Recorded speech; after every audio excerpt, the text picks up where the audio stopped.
My dear students, dear friends, and dear brothers and sisters, once again I welcome to all of you in Dr. S. Chandra online classes for education.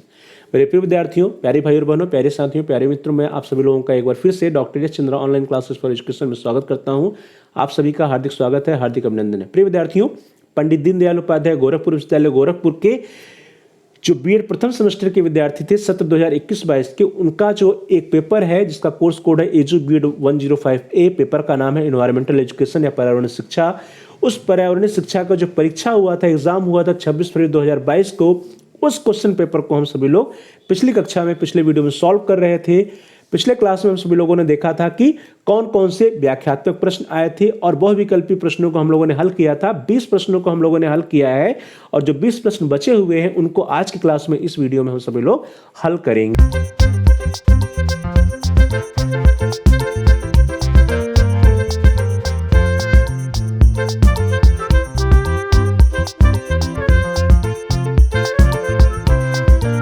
Class को start करते हैं और जो बहुविकल्पी प्रश्न थे कुल 40 प्रश्न थे। 40 प्रश्नों में से हम सभी लोगों ने 20 प्रश्नों को पिछले क्लास में पिछले वीडियो में सॉल्व किया था और जो 20 प्रश्न बचे हुए हैं उन 20 प्रश्नों को हम सभी लोग आज की क्लास में इस वीडियो में सॉल्व करेंगे। देखेंगे उन 20 प्रश्नों का क्या हल है, क्या आंसर है। आपके स्क्रीन पर क्वेश्चन नंबर 21 या प्रश्न संख्या 21 है। प्रश्न संख्या 21 है, increase in fauna and decrease in flora would be harmful due to increase is. प्राणी जात के बढ़ने और वनस्पत जात के घटने से उत्पन्न दुष्प्रभाव का कारण है। और आपके जो विकल्प हैं वो आपकी स्क्रीन पर ए डिजीजेज या रोग, B carbon dioxide, C oxygen and D radioactive pollution या रेडियोधर्मी प्रदूषण। तो ध्यान दीजिए, प्रश्न पढ़िए। Increase in fauna and decrease in flora would be harmful due to increase in. कह रहा है कि जो प्राणी जात है या फोना है वो बढ़ता है, वनस्पत जात जो है वो घटता है, डिक्रीज इन फ्लोरा। तो जब प्राणी जात बढ़ेगी, वनस्पत जात घटेगी, तो उसका दुष्प्रभाव क्या होगा, कौन सी चीज बढ़ेगी। तो हम सभी को पता है कि प्राणी जात जो है वो क्या करता है, जो रेस्पिरेशन होता है, श्वसन की प्रक्रिया होती है, उसमें क्या लेता है, ऑक्सीजन लेता है और कार्बन डाइऑक्साइड को रिलीज करता है, छोड़ता है। जो फोना होते हैं, वनस्पत जात होते हैं, वे अपनी फोटोसिंथेसिस की प्रक्रिया में या प्रकाश संश्लेषण की प्रक्रिया में इसी कार्बन डाइऑक्साइड को लेते हैं और ऑक्सीजन को निकालते हैं। तो जब वनस्पत जात घट जाएगी और प्राणी जात बढ़ जाएगी, तो प्राणी जात जो है वो CO2 तो छोड़ेगी अधिक से अधिक, लेकिन वनस्पत जात के घटने के कारण यह CO2 जो है ऑक्सीजन में कन्वर्ट नहीं हो पाएगा। तो क्या होगा, जो CO2 का लेवल है, कार्बन डाइऑक्साइड की मात्रा है, वो क्या होगी, बढ़ेगी। तो इन दिस वे, इस तरह से हम देखते हैं कि जो इसका उत्तर होगा वो क्या होगा, that is harmful due to increase carbon dioxide. Carbon dioxide की मात्रा बढ़ जाएगी यदि प्राणी जात बढ़ जाए और वनस्पत जात घट जाए। तो प्राणी जात के बढ़ने और वनस्पत जात के घटने से उत्पन्न दुष्प्रभाव के कारण कार्बन डाइऑक्साइड की मात्रा पर्यावरण में बढ़ जाएगी। So here the B option is the right option. अगला प्रश्न आपकी स्क्रीन पर प्रश्न संख्या 22, क्वेश्चन नंबर 22। प्रश्न है, the main gases that produce acid rain are. अम्लीय वर्षा का मुख्य कारण कौन सी गैसेस हैं? Your options are A sulphur dioxide and nitrogen oxides, B है ozone and oxygen gas, C है क्लोरोफ्लोरोकार्बन्स एंड डी है नन ऑफ दिस या उपरोक्त में से कोई नहीं। तो ध्यान दीजिए, जो अम्लीय वर्षा है जिसको हम लोग एसिड रेन कहते हैं, उस एसिड रेन का प्रमुख कारण क्या है, ये प्रश्न है। तो एसिड रेन या अम्लीय वर्षा जो होती है डियर स्टूडेंट्स, उसमें रेन या वर्षा के दौरान एसिड गिरते हैं, एसिड बनकर जो पानी होता है वो एसिड में कन्वर्ट हो जाता है। तो कैसे कन्वर्ट होता है, जो सल्फर डाइऑक्साइड होता है जिसको हम लोग SO2 कहते हैं, जो नाइट्रोजन के ऑक्साइड होते हैं N2O, NO2, ये सब होते हैं, वे सभी क्या करते हैं, H2O मीन्स हाइड्रोजन, जो H2O जो होता है, पानी जो होता है, हाइड्रोजन डाइऑक्साइड जो होता है पानी, इसके साथ रिएक्शन करते हैं और रिएक्शन करके क्या बनाते हैं, दे फॉर्म HNO3 या नाइट्रिक अम्ल बनाते हैं, दे फॉर्म H2SO4 या क्या बनाते हैं, सल्फ्यूरिक अम्ल बनाते हैं। तो ध्यान दीजिए, जो पानी के साथ सल्फर डाइऑक्साइड जो सल्फर डाइऑक्साइड होते हैं SO2 और जो नाइट्रोजन के ऑक्साइड होते हैं हम इनको NOx कह सकते हैं, OH2O या वाटर के साथ रिएक्ट करते हैं और क्या बनाते हैं, they react with water and form H2SO4 या सल्फ्यूरिक अम्ल बनाते हैं, दे फॉर्म HNO3 या नाइट्रिक अम्ल बनाते हैं और यही जो है पानी के साथ गिरता है और जब ये पानी के साथ गिरता है तो उसको हम बोलते हैं कि एसिड रेन हो रही है। तो इस तरह से हम देखते हैं कि अम्लीय वर्षा का मुख्य कारण क्या है, दैट इज सल्फर डाइऑक्साइड और नाइट्रोजन ऑक्साइड होते हैं। So here the A option is the right option. अगला प्रश्न आपकी स्क्रीन पर प्रश्न संख्या 23 क्वेश्चन नंबर 23। प्रश्न है all the following contributes to pollution except, निम्नलिखित में से कौन प्रदूषण में सहभागी नहीं है। और आपके जो विकल्प हैं, आपके ऑप्शंस हैं A thermal power plant, B automobiles, C nuclear power plant and D hydro electrical power plant. तो ध्यान दीजिए, all of the following contributes to pollution except, निम्नलिखित में से कौन प्रदूषण में सहभागी नहीं, मीन्स ये जितने भी ऑप्शंस दिए गए हैं इसमें से किसके कारण पोल्यूशन या प्रदूषण नहीं होता है। तो थर्मल पावर प्लांट के कारण होता है, ऑटोमोबाइल्स के कारण ही प्रदूषण होता है, न्यूक्लियर पावर प्लांट के कारण ही प्रदूषण होता है, लेकिन जो हाइड्रो इलेक्ट्रिकल पावर प्लांट है या जल विद्युत प्लांट है इसके कारण प्रदूषण नहीं होता है।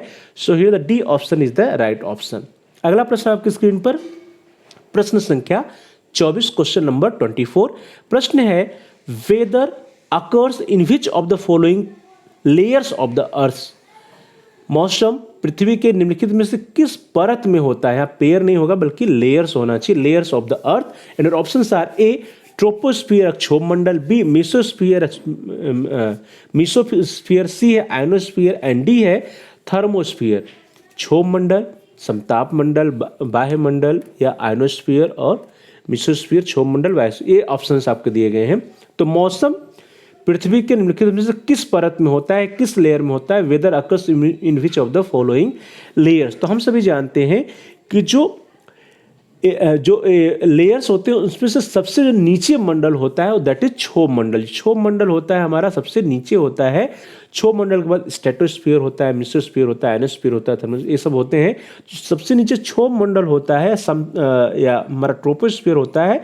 इसी क्षोभ मंडल में, ट्रोपोस्फीयर में मौसम संबंधी समस्त घटनाएं होती हैं। इसलिए यहाँ पे जो ए ऑप्शन है, A option is the right option, troposphere या क्षोभ मंडल। वेदर अकर्स इन ट्रोपोस्फियर, अर्थात ट्रोपोस्फियर या क्षोभ मंडल में मौसम संबंधी घटनाएं होती हैं। मौसम की जो भी घटनाएं होती हैं वो पृथ्वी के क्षोभ मंडल में होती है। So here the A option is the right option.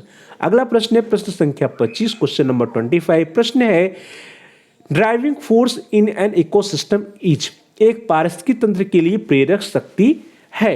ए है प्लांट्स, बी है प्रोड्यूसर, सी है सोलर एनर्जी एंड डी है बायोमास एनर्जी। पौधे, निर्माता, सौर ऊर्जा या बायोमास ऊर्जा या जैव ईंधन। तो dear students, driving force in an ecosystem या एक पारिस्थितिकी तंत्र के लिए जो प्रेरक शक्ति होती है, ड्राइविंग फोर्स होती है, वो क्या है, वो प्लांट्स नहीं है, प्रोड्यूसर्स नहीं, बल्कि दैट इज सोलर एनर्जी या सौर ऊर्जा जो होती है, that is the driving force in an ecosystem.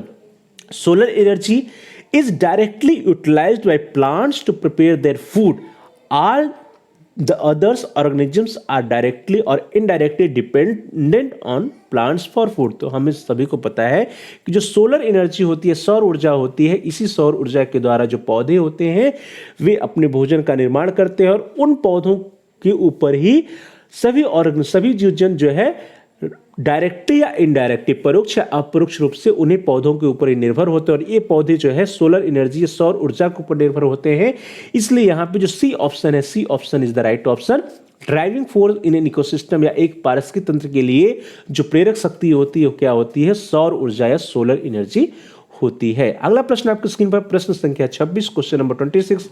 प्रश्न है which of the following is not influenced by human activities, मानव गतिविधियों से निम्न में से कौन प्रभावित नहीं होता है। आपके ऑप्शंस हैं A depletion of ground water या भूजल का ह्रास, बी डिस्ट्रक्शन ऑफ मैनग्रोव्स या मैंग्रोव का नाश, C increased extension rate of species या प्रजातियों के विलुप्त होने की दर, and D none of the above या उपरोक्त में से कोई नहीं। तो ध्यान दीजिए प्रश्न क्या है कि which of the following is not influenced by human activities. मानव गतिविधियों से निम्न में से कौन सा प्रभावित नहीं होता है? तो डिप्लेशन ऑफ ग्राउंड वाटर या भूजल का ह्रास जो है मानव गतिविधियों से प्रभावित होता है। डिस्ट्रक्शन ऑफ मैनग्रोव या मैनग्रोव का नाश भी मानव गतिविधियों से प्रभावित होता है। Increased extension rate of species या प्रजातियों के विलुप्त होने की जो दर है वो भी ह्यूमन एक्टिविटीज से प्रभावित होती है। तो इन दिस में जो तीनों ऑप्शन दिए गए हैं वो सभी ऑप्शन जो है मानवीय गतिविधियों से प्रभावित होते हैं। और प्रश्न है कि मानवीय गतिविधियों से निम्न में से कौन सा प्रभावित नहीं होता है? तो डी होगा, नन ऑफ द एबव या उपरोक्त में से कोई नहीं। So here the D option is the right option, none of the above. अगला प्रश्न आपकी स्क्रीन पर क्वेश्चन नंबर 27, प्रश्न संख्या 27। प्रश्न है सस्टेनेबल डेवलपमेंट फोकसेस ऑन, सतत विकास का फोकस केंद्र है। And your options are A economic development या आर्थिक विकास, बी सोशल डेवलपमेंट या सामाजिक विकास, सी एनवायरमेंटल प्रोटेक्शन या पर्यावरण संरक्षा, and D all of the above या उपरोक्त सभी। तो ध्यान दीजिए, जो सस्टेनेबल डेवलपमेंट है या सतत विकास की हम बात करते हैं तो सतत विकास का जो फोकस केंद्र होता है दैट इज इकोनॉमिक डेवलपमेंट या आर्थिक विकास भी है, सोशल डेवलपमेंट या सामाजिक विकास भी, और एनवायरमेंटल प्रोटेक्शन या पर्यावरण संरक्षण भी है। So in this way here the D option is the right option, जो डी विकल्प है वो सही है। अगला प्रश्न है आपकी स्क्रीन पर प्रश्न संख्या 28, क्वेश्चन नंबर 28। प्रश्न है एन इकोसिस्टम कंसिस्ट ऑफ, एक पारिस्थितिक तंत्र में होते हैं A green plants and animals, हरे पौधे और जानवर होते हैं, B green plants and decomposers, हरे पौधे और अपघटक होते हैं, सी प्रोड्यूसर्स एंड कंज्यूमर्स, उत्पादक और उपभोक्ता होते हैं, D green plants, animals, decomposers and abiotic environment, हरे पौधे होते हैं, जानवर होते हैं, अपघटक होते हैं और अजैविक वातावरण भी होते हैं। तो हम सभी लोग पारिस्थितिक तंत्र के बारे में पढ़े हैं। एक पारिस्थितिक जो तंत्र होता है उसमें सभी होते हैं, ग्रीन प्लांट्स भी होते हैं, एनिमल्स भी होते हैं, डिकम्पोजर्स भी होते हैं और एबायोटिक एनवायरनमेंट्स भी होते हैं। So here the D option is the right option, हरे पौधे, जानवर, अपघटक और अजैविक वातावरण, इन सभी को मिला करके एक इकोसिस्टम बनता है, पारिस्थितिक तंत्र बनता है। So in this way D option is the right option. Next question, question number 29, प्रश्न संख्या 29 आपकी स्क्रीन पर है। प्रश्न है अट्रॉफिक लेवल रिफर्स टू, एक पोषित स्तर प्रदर्शित करता है। And your options are A area in tropics या ग्लोब के मध्य स्थित क्षेत्र, B an organisms position in food chain या खाद्य श्रृंखला में प्राणी का स्थान, C an organisms positions in an ecosystem या प्राणी का पारिस्थितिक तंत्र में स्थान, and D an organisms position in a biome या एक बायोम में एक प्राणी का स्थान। तो ट्रॉफिक लेवल या पोषित स्तर क्या होता है? Trophic level refers to an organisms position in the food chain, एक फूड चेन में, एक खाद्य श्रृंखला में प्राणी का जो स्थान होता है वह एक ट्रॉफिक लेवल या पोषित स्तर प्रदर्शित करता है। So in this way B option is the right option. Next question, question number 30, प्रश्न संख्या 30। प्रश्न संख्या 30 आपकी स्क्रीन पर है। क्वेश्चन है environmental education is important only at, पर्यावरण शिक्षा महत्वपूर्ण है केवल प्राथमिक स्कूल स्तर पर, माध्यमिक स्कूल स्तर पर, महाविद्यालय स्तर पर या सभी स्तरों पर, at primary school stage, at secondary school stage, at college level, at all stages. तो डियर स्टूडेंट्स, जो इन्वायरमेंटल एजुकेशन है या पर्यावरण शिक्षा है वह महत्वपूर्ण है प्राइमरी पर भी, सेकेंडरी पर भी, कॉलेज पर भी। So in this way here the D option is the right option, all stages, जितने भी स्टेजेस हैं सभी स्टेजेस पर पर्यावरणीय शिक्षा या एनवायरमेंटल एजुकेशन महत्वपूर्ण होता है, इंपॉर्टेंट होता है। So here the D option is the right option. Next question, question number 31, प्रश्न संख्या 31। प्रश्न है the study of interactions between living and non living organisms and environment is called, सजीव, निर्जीव एवं पर्यावरण के बीच अंतर क्रिया को कहा जाता है। And options are A ecosystem या पारिस्थितिकी तंत्र, बी इकोलॉजी या पारिस्थितिकी, सी फाइटोजियोग्राफी या पादप भूगोल, एंड डी फाइटोसोशियोलॉजी। तो फाइटोसोशियोलॉजी कहते हैं, फाइटोजियोग्राफी कहते हैं, इकोलॉजी कहते हैं, इकोसिस्टम। तो सजीव, निर्जीव एवं पर्यावरण के बीच की अंतर क्रिया को हम सभी लोग जो है पारिस्थितिकी कहते हैं, इकोलॉजी कहते हैं। So in this way here the B option is the right option. चलिए आगे बढ़ते हैं। अगला प्रश्न आपकी स्क्रीन पर आ रहा है, क्वेश्चन नंबर 32, प्रश्न संख्या 32। प्रश्न है NGT, that is National Green Tribunal Act 2010 is inspired by constitutional provision of Article। NGT national green tribunal act 2010 संविधान के किस अनुच्छेद से प्रभावित है? ये प्रश्न है कि NGT जो है वह एनजीटी एक्ट जो है वो संविधान के किस अनुच्छेद से प्रभावित है? NGT act 2010 is inspired by constitutional provision of article, options are, आपके जो विकल्प हैं वो है 19, आर्टिकल 19, आर्टिकल 21, आर्टिकल 15, आर्टिकल 16। तो एनजीटी एक्ट जो है 2010 का, वो संविधान के किस अनुच्छेद से प्रभावित है? That is inspired bye article 21 of the constitution, जो हमारे संविधान का अनुच्छेद 21 है उससे प्रभावित है। तो एनजीटी एक्ट 2010 संविधान के अनुच्छेद 21 से प्रभावित है। So here the B option is the right option. अगला प्रश्न आपकी स्क्रीन पर, प्रश्न संख्या 33, क्वेश्चन नंबर 33। प्रश्न है the environment which has been modified by human activities is called, मानव गतिविधियों द्वारा संशोधित वातावरण को कहा जाता है। Options are, A natural environment या प्राकृतिक वातावरण, बी एंथ्रोपोजेनिक एनवायरनमेंट या मानव जनित वातावरण, C modern environment and D urban environment या शहरी पर्यावरण। जो मानव गतिविधियों द्वारा संशोधित वातावरण होता है दैट इज नोन एज मानव जनित पर्यावरण। The environment which has been modified by human activities is called anthropogenic environment. So here the B option is the right option, anthropogenic environment या मानव जनित पर्यावरण। अगला प्रश्न है प्रश्न संख्या 34, क्वेश्चन नंबर 34। प्रश्न है बायोडाइवर्सिटी कंप्राइजेज, जैव विविधता में शामिल है। And your options are, A genetic diversity या अनुवांशिक विविधता, बी स्पीशीज डाइवर्सिटी या प्रजाति विविधता, सी है इकोसिस्टम डाइवर्सिटी या पारिस्थितिकी तंत्र विविधता, एंड डी है ऑल ऑफ द एबव या उपरोक्त सभी। तो क्वेश्चन नंबर जो 34 है वो कहता है कि जैव विविधता में क्या सम्मिलित है, और आपके ऑप्शन है ए अनुवांशिक विविधता, बी प्रजाति विविधता, सी पारिस्थितिकी तंत्र विविधता। तो क्या है शामिल जैव विविधता में? सभी शामिल हैं, उपरोक्त सभी। Biodiversity comprises genetic diversity, specific diversity, ecosystem diversity. So in this way D option is the right option, all of the above. जो जैव विविधता होती है या बायोडाइवर्सिटी होती है, इसमें जेनेटिक डाइवर्सिटी भी होती है, स्पीशीज डाइवर्सिटी भी होती है, इकोसिस्टम डाइवर्सिटी होती है। इस तरह से उपरोक्त सभी ऑल ऑफ द एबव सही होगा।